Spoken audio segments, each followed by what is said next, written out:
Japan. It's one of my favorite places in the world.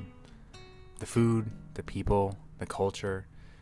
It's rich, it's storied, it's traditional. I had been there a couple times before.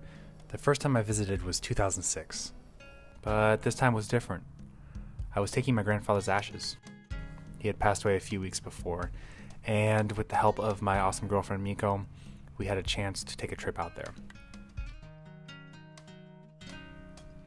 The night before the trip, we spent 3 or 4 hours searching for the actual name of the temple. We hadn't been able to recall it, and my grandpa had been one of the few people who knew the name of the temple.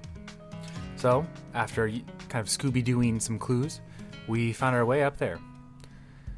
Now, I had visited this place back in 2006 with my family, and we all packed in a few different cars and rode a few hours up into the country.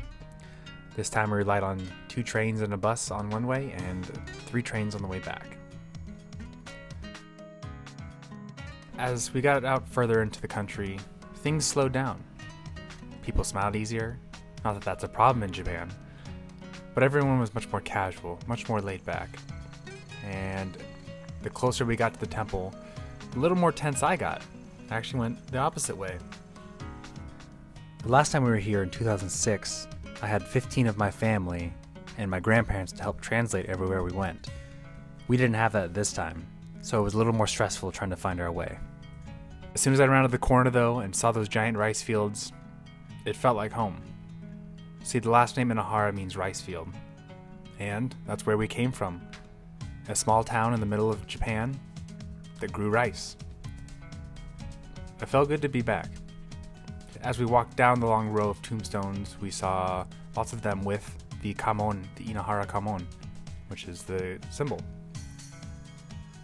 We found the actual gravestone, thanks to Miko's translating abilities of kanji. And I took a moment to pray with him.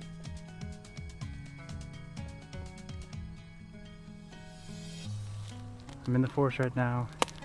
Behind me, the bright spot, that's where the family has been buried. So I have Grandpa here, and we're gonna find a nice spot and spread his ashes. In the forest, it reminded me of a Pacific Northwest forest. The same smells, the coolness of the damp soil.